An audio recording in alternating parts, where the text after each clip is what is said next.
Hello everyone, this is Direwolf20 and welcome to part 3 of my EnderIO Spotlight. It's time to take a look at one of the coolest parts of this mod, and that is the conduit system that is available in EnderIO. The conduits are very powerful and have a bunch of different options and a bunch of different cool things you can do with them. And there's also a couple more things to show you real quick. Dimensional transceivers, which are very neat. And we also have an armor and weapon system that I'd like to get you familiar with. So let's get started taking the rest of the things in EnderIO and start playing with them. So if we take a look in NEI, we'll find that there's a bunch of different conduits, but essentially there's a total of 4.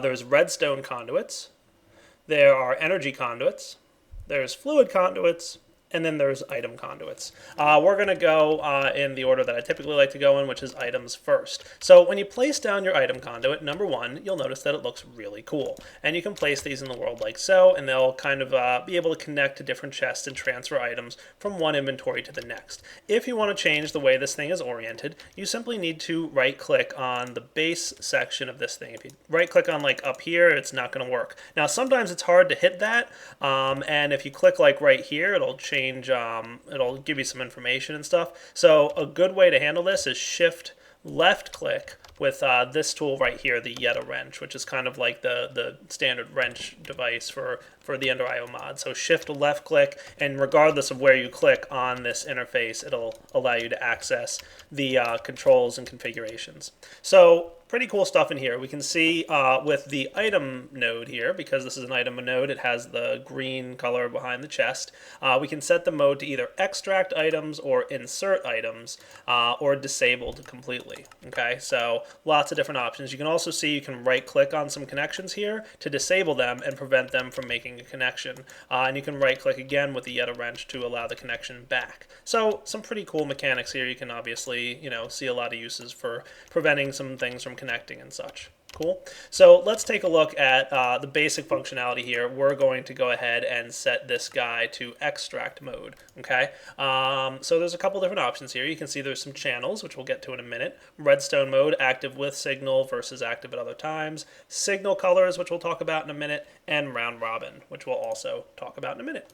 So first off, we're just going to do a basic setup. So we're going to have it so that this chest empties everything into the iron chest. So in order for this to work, we're going to have to set this pipe to insert. You'll notice that there's also a channel and a priority, which we'll, as always, get to in a minute. So real simple functionality right here. We can see that this guy's set to extract. When it's receiving a redstone signal, we're going to say without a redstone signal, or we can say always active if we want. I'm going to throw a stack of cobblestone in there. By default, it transfers 4 items at a time. And you can see it's going ahead and sending the items straight over to here. Pretty cool. So not terribly, different functionality from any other item transport system so far, but trust me, there's a lot more to take a look at. Now, if you have multiple chests on your network, by default, they're always just going to kind of land in the first available inventory slot. So you'll notice here that this guy in insert mode currently has a priority of 0. And this guy over here, if we set him to insert mode and we leave him at the same priority 0, when we throw a stack of cobblestone in here, it's all going to land in the iron chest. Nothing is going to make its way to the gold chest. That is, unless, of course, there's a couple things we can do. First off, we could change the priority. So we could bump up the priority of the gold chest. The higher the number, the higher the priority. So now when we throw the cobblestone in here, instead of it landing in the iron chest, it's going to land in the gold chest, because the gold chest has a higher priority than the iron one. So that's going to kind of be your first destination, or your first route there. Again, if it's even priority, the closest destination is the winner. Another option to go with here is item filters. So we could go ahead and install a basic item filter upgrade, and we'll say for example, we could say cobblestone, and we'll go ahead and blacklist cobblestone. So cobblestone's not going to be allowed to be inserted into this chest.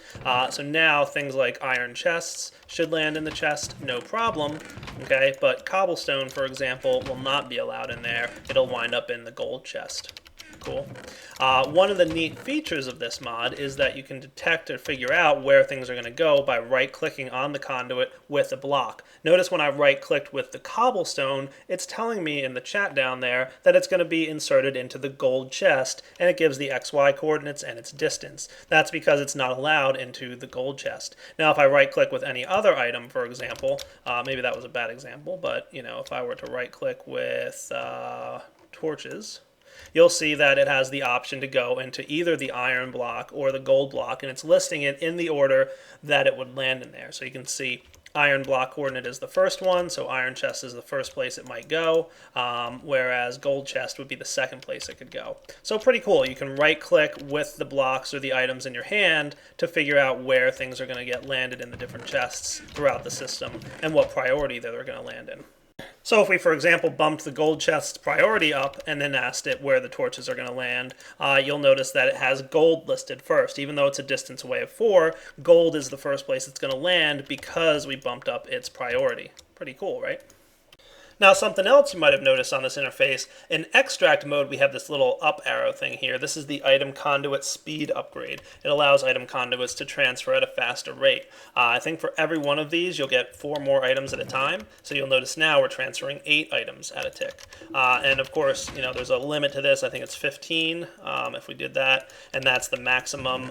The 15 items will allow for a full stack at a time to be transferred. Cool.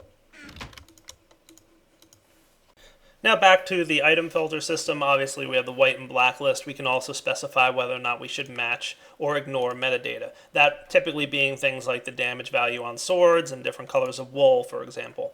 If you want to get any more specific with your upgrades, you're probably going to want to get an advanced item filter. This guy requires a zombie controller, some paper, and redstone. This guy is going to allow you to be a little bit more finesse. You can have up to 10 different items in your whitelist, and there's a few more buttons over here. Whitelist versus blacklist, same thing. Match metadata versus ignore. But you can also check out the OR dictionary, right? So you can check OR dictionary enabled or disabled, meaning you can tell the difference between copper from one mod and copper from another mod, or treat them as the same. And then finally, there's an NBT data section here. You can choose to ignore NBT data or match it. This is good for if you want to sort things like enchantments, right? Enchanted books have different NBT data, but are the same item. So if you tell it to ignore, all enchanted books go in here. If you tell it to match, only looting 3 will go in here, for example, and nothing else. And then finally, you've got sticky mode. So sticky mode is a little bit confusing. Basically, the way it works is if you've got it set to sticky mode, it'll only accept items from chests when the output setting is the same on the filter. So that might sound a little confusing, so I'm going to go ahead and demonstrate it to you guys. Let's set an extract mode on this guy. We're going to say only cobblestones allowed to be extracted from this chest. So we're going to whitelist it. It's extracting cobblestone, no problem. So any cobblestone that goes in there, that's the only thing that's going to be pulled out, right? Pretty straightforward. We're going to come over here and we're going to remove this thing and kind of reset it just to make sure everything's back to the way we want. Let's see here. So we're going to specify cobblestone as an input option, and we're going to say it's insert, actually, not extract. Cool. And we're going to leave sticky mode off.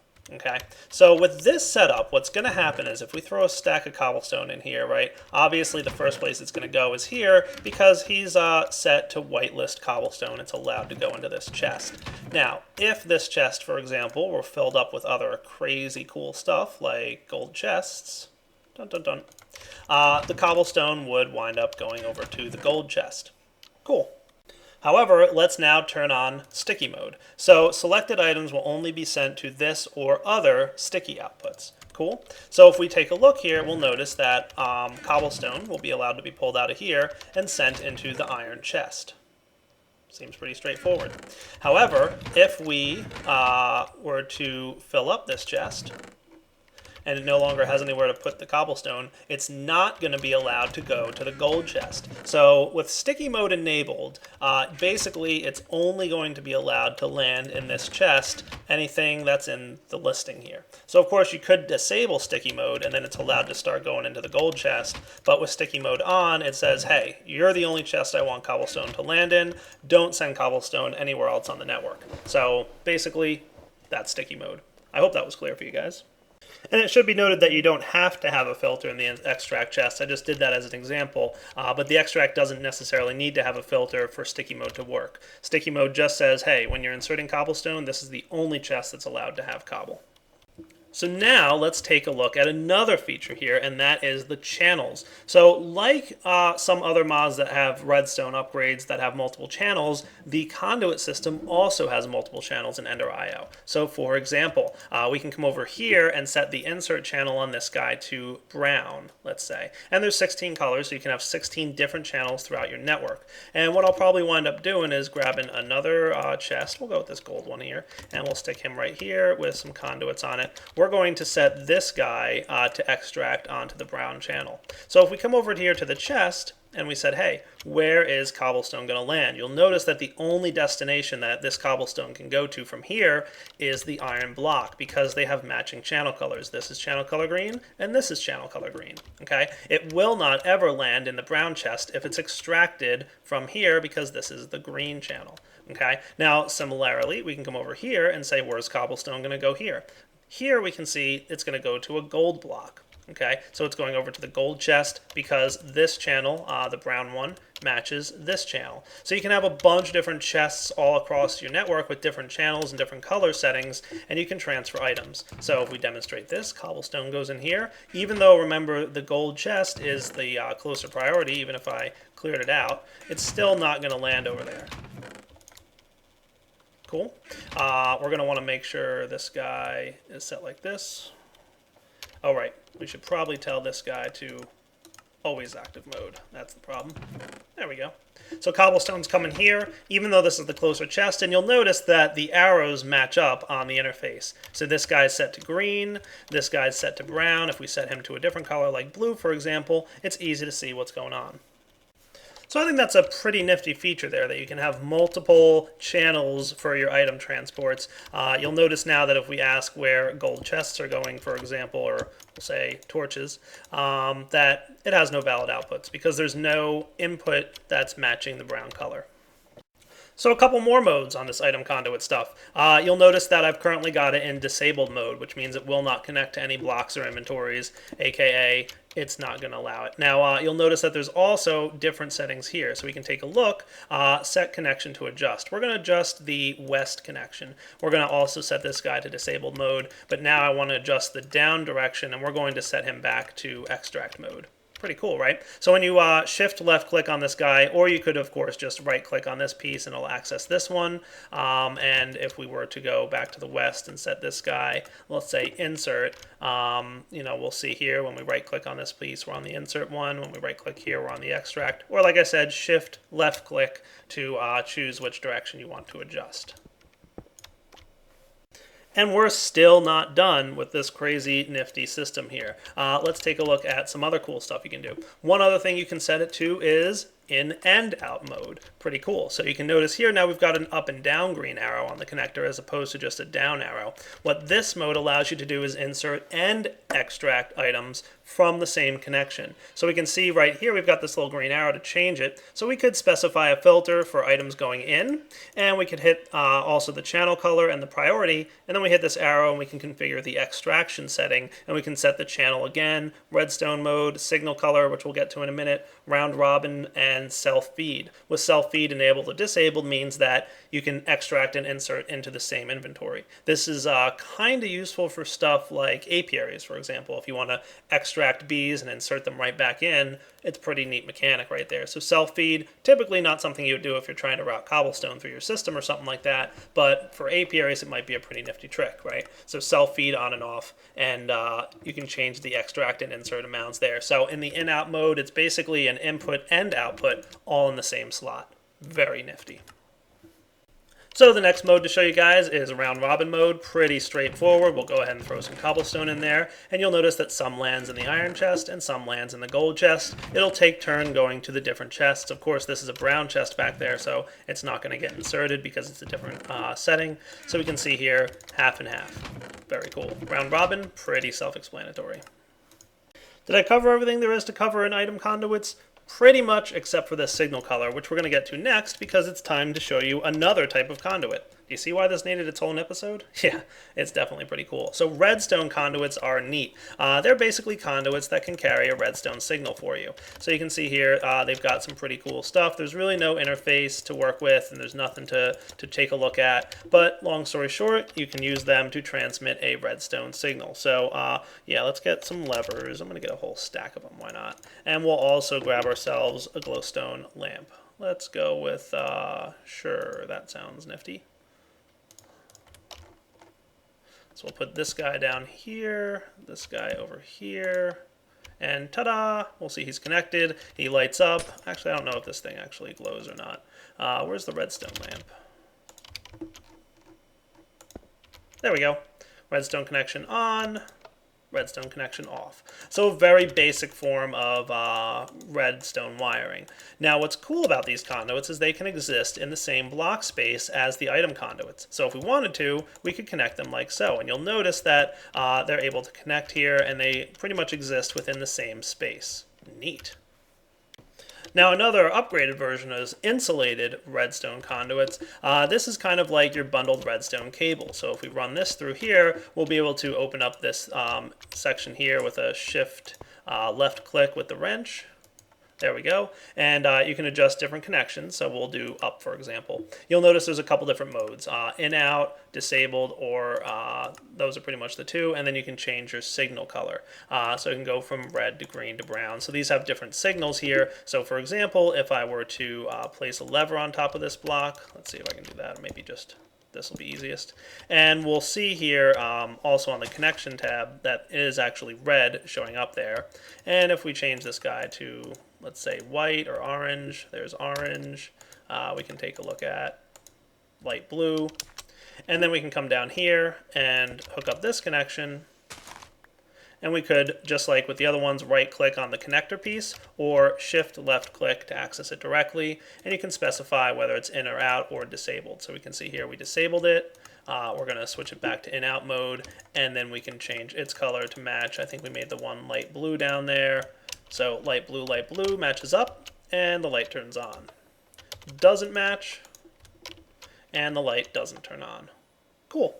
Now what's really cool about this is when you bundle it with the item cables, for example. So let's put some of these things right here. I'm going to come over here and specify on, let's see here, we'll hit this with a shift click there. You'll notice that there's a couple different settings that we can go through. So for extract mode, we want to change the redstone signaling control. By the way, if you want to change the redstone connection, you want to go to these different tabs. So because we hooked up an insulated redstone conduit here, it now has a redstone conduit setting. Let's make this the green signal, and we're going to specify to active with signal, but it's the green signal color we want. So if we just gave it a straight up redstone signal with like a lever or something, it doesn't matter what signal color we choose. However, when we have the insulated redstone conduits on the connector here, then it'll only respond to a green signal going through the insulated redstone conduits. So let's, for example, run another insulated redstone here. We'll put a piece of cobblestone down, and we'll set this guy, we'll do, I don't know what direction is that, south? So we're going to specify the south direction to be red, for example. Okay, so with this setup, okay, redstone mode active, signal color green, I'm going to throw cobblestone in there, and I'm going to flip a lever. You'll notice that the red signal is going through, but cobblestone's not being pulled out of the chest. That's because we specified to only extract when you're receiving a green signal color over the insulated redstone conduits. So let's turn this off. We're going to change this setting to be green, and now flip the lever, and what we should see is cobblestone leaving the chest. Cool. If we set only to extract on a brown signal color, it's not extracting from the chest anymore because it's receiving a green signal. So by combining the insulated redstone conduits with the item conduits, you can see there's some pretty cool combinations you can come up with to really control when to pull items out of your system and when not, and when to do all kinds of different crazy stuff. And we haven't even looked at some of the other stuff yet. All right, one or two more filter options to show you on these conduits. So there's two more. One is the existing item filter. So probably easiest to show you on an input chest. So let's put like a couple things in here just to demonstrate. When I have it on insert mode and I say existing item filter, you'll see there's a bunch of different options here. First off, I can snapshot boom, to grab a list of everything that's currently inside the chest. So instead of always putting the same thing that matches what's the current contents of the chest, it'll grab a snapshot when I tell it to, and then I can hit show here to see the items on the snapshot. Now, even though I might throw something else in the chest, for example, like insulated redstone conduits, when I hit the show button, it's not going to accept redstone conduits here. So if we go ahead and toss these in here and we set this guy to always active, you'll notice the redstone conduits did not land in here. They went over to here. Remember, I put one in here already before. So any further redstone conduits will not land in this chest, even though it's configured to be existing item filter. They're all landing over here. That's because I haven't hit the snapshot button again since I recently added this thing. If I hit snapshot again, now it'll have it on the list, and it'll allow the insulated redstone to land in here. Pretty neat. You can, of course, also clear the snapshot. So now when we see it, there's nothing that's currently being accepted. So if we were to drop these items in here, they're not landing in this chest. They're instead landing over here. And we could snapshot again, and we could see what's in the list. Pretty cool. And similar options as before, match metadata, sticky mode, or dictionary, and NBT. Neat. The only other one is the mod item filter upgrade. This is going to allow you to place an item in one of these slots, and it'll figure out which mod it's from. So for example, extra utilities, or iron chests mod, or the EnderIO mod. So these are the different mods, so any item from these mods will be allowed into the chest. So I think that about covers everything for the item conduits. Let's take a look at fluid conduits. So far we've seen redstone, insulated redstone. Another option here is the Conduit Switch, which can be used to turn on and off a redstone signal. It's a pretty straightforward mechanic. When you place it down here, you can just simply right-click on one of these connectors, and it'll turn on and off the switch. It kind of acts like a lever almost that sits on the redstone system here, and then you can also specify different kinds of settings and whatnot. So basically a lever for the system turns on and off stuff. So next up, let's take a look at some fluid conduits. These guys are all pretty cool. There's 3 different types of fluid conduits. Your basic fluid conduit is really pretty cheap. It's just some glass and some conduit binders, which by the way is a binder composite smelted, get you 4 of them, and it's really pretty easy to get gravel, clay, and sand. Get you 8 of them. So really easy to get those binder conduit component things. Fluid conduits here, as you'll notice according to this, can only extract 50 millibuckets per tick, so a pretty small amount of liquid can be pulled out of a tank at a time. It has a max transfer of 200 millibuckets per tick throughout the pipe. And the fluid flow respects gravity. So basically, if you have a couple tanks set up, it might not completely drain, and it'll refer to gravity. So let's grab some tanks to demonstrate this mechanic. So let's go right here. We're going to set up some fluid conduits. And I'm going to have the tank here, and let's grab a whole good stack of these. There we go. So if I put water in here, you'll notice that not yet is it moving. We have to go into the configuration. Right now it's set for in and out, but we could say to extract, which will automatically extract given a redstone signal. And same thing with the item conduits. You can specify the signal coloring here, and you can specify to pull stuff out based on receiving a insulated redstone setting. We're just going to say always active, and you'll notice some water flows out. Now it does respect gravity a bit, so you'll notice that we really didn't get much liquid in this tank here with just 1 bucket's worth of water. We can go ahead and throw some more in, and maybe even a little bit more, and it'll start pushing via gravity and getting that water system pressed up, and there we go. We got a little bit in the tank, but really it kind of gets stuck in there. So to help remedy that situation, we've got an upgraded version of the pipe. So these are really your most basic pipes for very simple mechanics. You would probably more often than not use pressurized fluid conduits. These guys obviously a lot cooler. They're going to allow a little bit different. You can extract 100 millibuckets per tick with a max IO of 400 going through the pipe at a time. And these are pressurized, meaning that any liquid that goes through is going to always go through and go. So we're going to set this to always active, throw the water bucket in there, and it pressurizes it and forces it into the insert slot. So you can see here, this guy, we can set him to insert or extract or disabled, or in and out means that it can in and out mode means that it can accept or you can actively pull from it. So if you have some kind of mechanic pulling stuff out, it'll work just fine, but it won't actively extract unless you're in extract mode. Pretty cool. So those are pretty straightforward, nothing terribly fancy about those until you get to the top tier, which is the Ender fluid conduits. Ender fluid conduits are really neat, mostly because they instantaneously transport liquids. So if we go in here, first off, you'll notice that they also have a filter. So we can specify filters, and to populate those, just go ahead and put a bucket in there, and you'll see it filters with water. And I think if you just right-click with your mouse, it'll clear that filter. It also instantly transports the liquid, so there's no time delay. So let's go ahead and fill this thing up real quick with a bunch of water.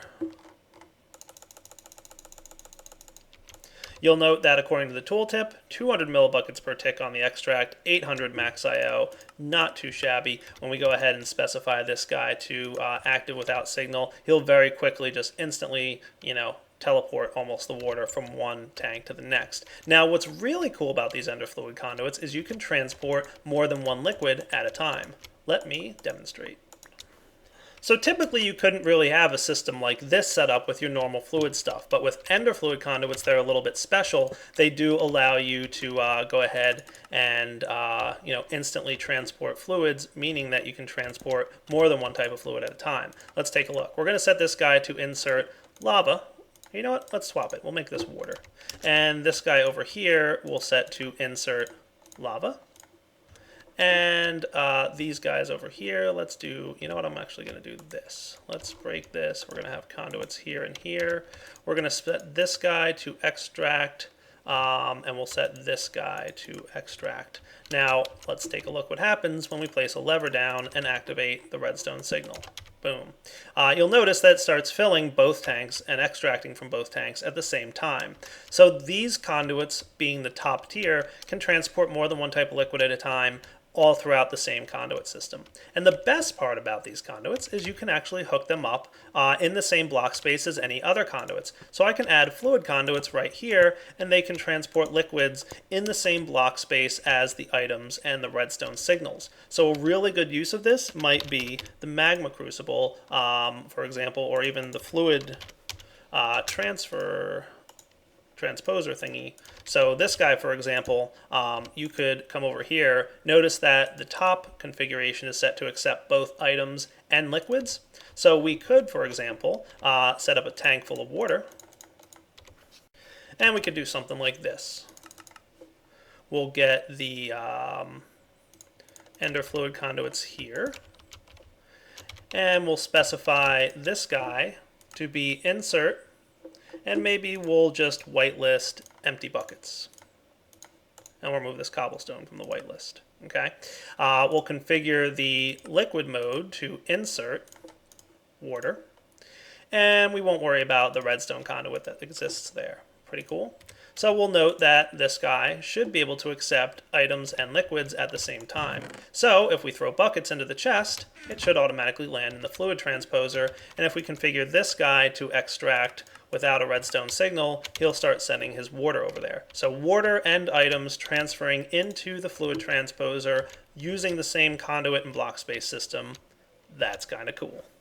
And finally, the last type of conduit is energy conduits. You'll notice that there's three types. This one supports 640 RF a tick. This one supports 5,000 RF a tick. And this supports the Ender energy conduit, the top tier, 20,000 RF per tick. Now, redstone conduits from thermal expansion have a max capacity of about 10,000 RF per tick. So the Ender energy conduit can transfer twice as much energy as your regular thermal expansion top tier conduits. These do require some vibrant alloys, which we know are ender pearls and energetic alloys, and they can be run in much the same way as all your other conduits here. Of course, they don't connect to each other as you would expect, but they're pretty cool. You can also configure them just a little bit. So let's take a look here. I'm going to go ahead and add these energy conduits right here. We can hook up the energy cell we've got and make sure that it connects up, and now we're receiving power into our fluid transposer. How cool is that? So the fluid transposer can now receive power, items, and fluids all from the same item conduit and fluid conduits and all that stuff all together.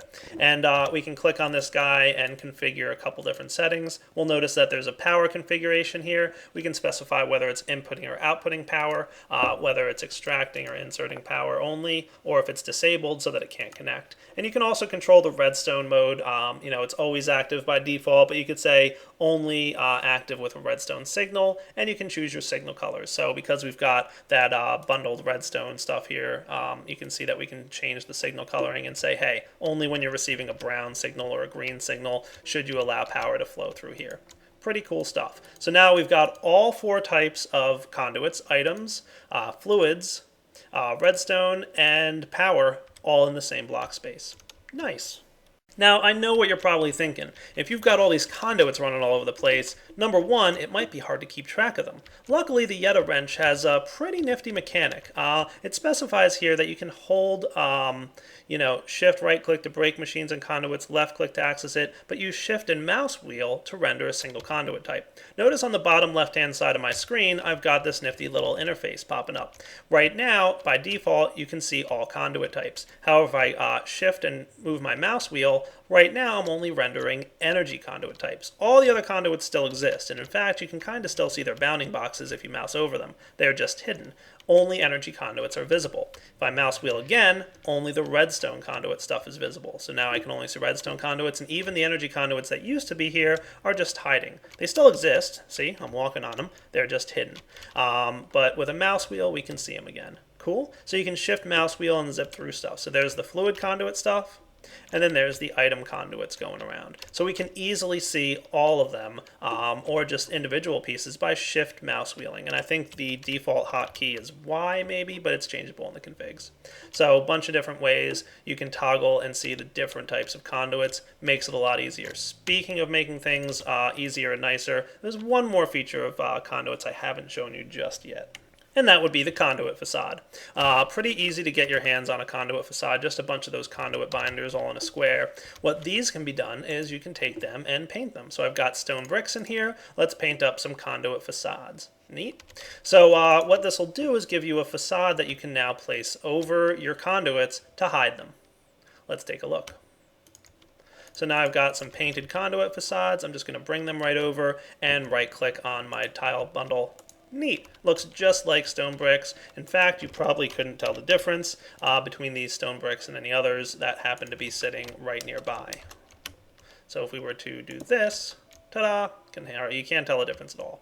The only thing that's noticeable is when you don't have a conduit facade there and they're coming out of it. Now, if you want to still be able to interact with this, no problem. Whenever you're holding your Yeta wrench in your hand, the conduit facades are hidden.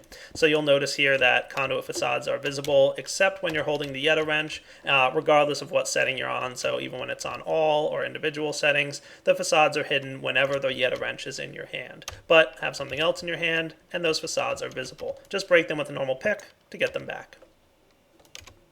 Pretty cool. Next up is the dimensional transceiver. Long story short, this is a tesseract, but it can do some nifty stuff. First off, they do require a little bit of power to keep up and running. Not a problem though, because typically you'll probably be transmitting power on some kind of frequency. So as long as you have some kind of energy conduit here, let's see, we'll use an Ender one. There we go. Boom. It's hooked up. It's got a power conduit, local buffer to keep it running, and the send-receive buffer. This is the energy that it's transmitting to and from other dimensional transceivers. What's really cool about this is just like conduits, for example, or tesseracts, you can transfer power, items, and fluids. Okay, the configuration screen here is where you can configure the I/O side, so you can specify, to pull or push items, or push and pull items, or disable that side, or the none setting. Just like with other machines, means that you can push items in and out. It just won't automatically pull items in and out. But pretty cool that you can pull and push items directly from chests using this guy. You can also configure its redstone mode, so always active or only active with a redstone signal or without. The next cool part about this is you can actually have multiple channels. So let's take a look. Right here, we're going to configure the power mode. Okay, I've got channel 1, and I'm going to set this guy, channel 1, to send on channel 1. Okay, over here, we'll set up some power to receive on channel 1. Oh, there we go. We've got power in both the local buffer and the send receive buffer, and any nearby machines, for example, the sag mill, could be powered with this guy. There it goes. Cool. What's cool, however, is you can actually have multiple channels set up on this thing at the same time. So a good use of this might be for item transport or even for power transport. Like imagine you were had many different power plants, right? Like in my last season 6 of my Let's Play, I had like a nuclear generator that I was running some stuff on, and I had a couple other things.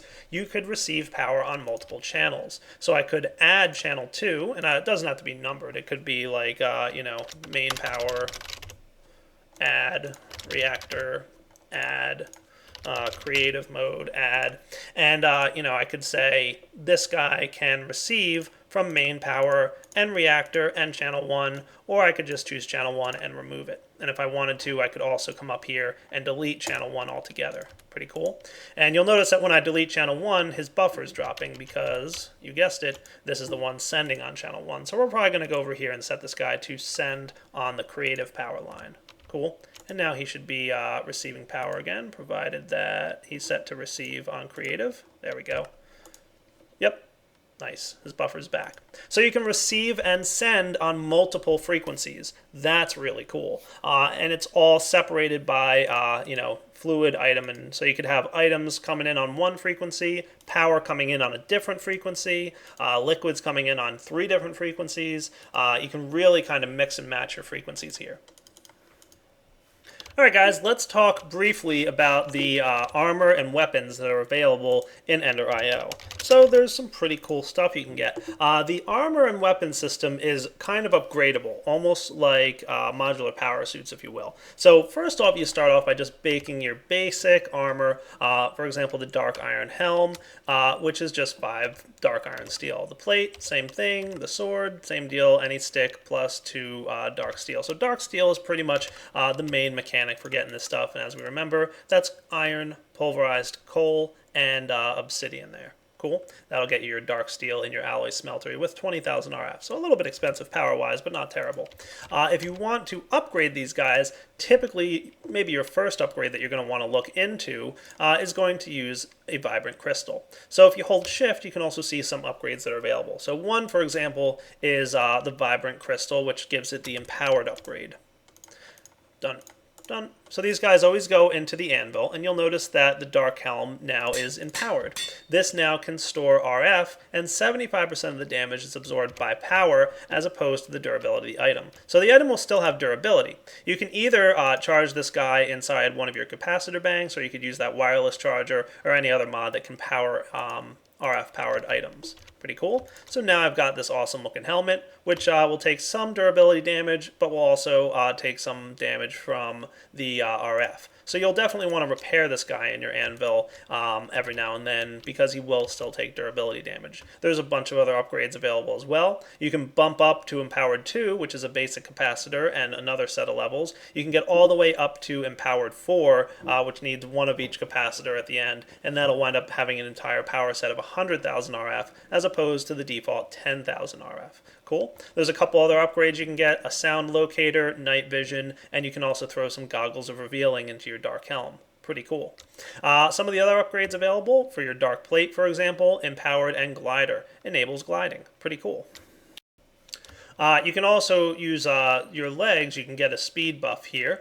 You'll notice that sometimes you have to upgrade it with a vibrant crystal before you can actually see how to get that speed boost. So for example, if we upgrade this with the vibrant crystal, notice it doesn't tell me how to get the speed boost yet, but this guy over here does. It says speed is a potion of swiftness plus 10 levels. So I'm guessing I'll need a couple potions of swiftness to get up to speed 3, which will probably let me run quite a bit faster. Oh yeah, look at that. Much cooler. You can also get your leggings, which give you a jump ability and some flippers. Jumping allows you to jump higher, and it also allows triple jumps, which is pretty cool. So I can jump once, twice, and 3 times in the air. And I'm even just going to get rid of the angel wings just to make sure you guys can see that it's not those that are causing it. So I can jump a couple times in air before having to land. Your second and third jumps aren't quite as high as your first jump, but still very nice. Now, some of these things do require a little bit of toggling on and off, which is probably a good thing. So, for example, the armor has a built-in glider. So we can go ahead and, while we're jumping here, we'll notice that the glider is not activated unless I hit the G key, and now I've got a built-in glider. Pretty cool. Watch out with those turns, though. Nice. Gliding around. Hit G again to disable it. You can also hit P for night vision. Nice. And you can toggle the sound locator with L. And you can see here that there's some animal sounds occurring, and it's just kind of telling you where sounds are occurring nearby. Neat. I like it. Now, some of the tools have some nifty abilities as well. For example, the Ender here, which is a nifty sword, increases skull and ender pearl drops and prevents endermen from teleporting once they've been hit once. And when powered, it does +2 damage. Neat. You can also, if you give it an upgrade for traveling, allows you to hold right click to teleport to EnderIOs and some other cool stuff. So you can see here I hold shift and I can right click to a nearby teleporter, or I can access an EnderIO, or just shift right click to teleport directly forward as well. Neat. And the pick has some nifty stuff as well on it. You can go ahead and use the same travel power. So again, it's optional to upgrade it with the travel power, but if you do, it allows you to teleport for decent cost of RF built in there, I think. And then you can also, besides that, give it an upgrade that allows breaking dirt to be a lot faster. And one more thing to note about these tools and armor is that you can actually enchant them just like regular tools and armor. So you can throw them in enchanter in addition to the upgrades that you can place on them through the anvil. So not only can you put these nifty abilities on them, but you can also throw them in and give them protection or any other kind of upgrades or whatever are available through normal enchanting mechanics. And finally, the axe has a neat ability. If you hold shift, it'll allow you to chop down pretty much the entire tree, and it also cuts down the leaves pretty quickly. So with that, guys, I think, even though the spotlight ran a little bit long, it's a good wrapping up point. So lots of cool stuff covered today, obviously. Heavy feature was the conduit system. Very cool that you can cycle through and see just particular conduits or all of them at once. The facades are very nice in that you can only see them when you're not holding the Yeta wrench. And they are pretty impressive in terms of how well they look. By the way, one thing I should note to you guys is if you have the latest version of Chisel, you can see the Chisel connected textures with facades. So when you cover these things up, the connected textures remain. That's a recent addition by the author of EnderIO, Crazy Pants. So lots of cool stuff in EnderIO. Overall, a very cool mod that will be in the 1.7 version of the Direwolf 20 pack. Can't wait to start playing with it for real in a legit world. Playing with it in this test world has been a lot of fun. For now, Direwolf 20 signing off. Hope you guys enjoyed EnderIO. Take it easy.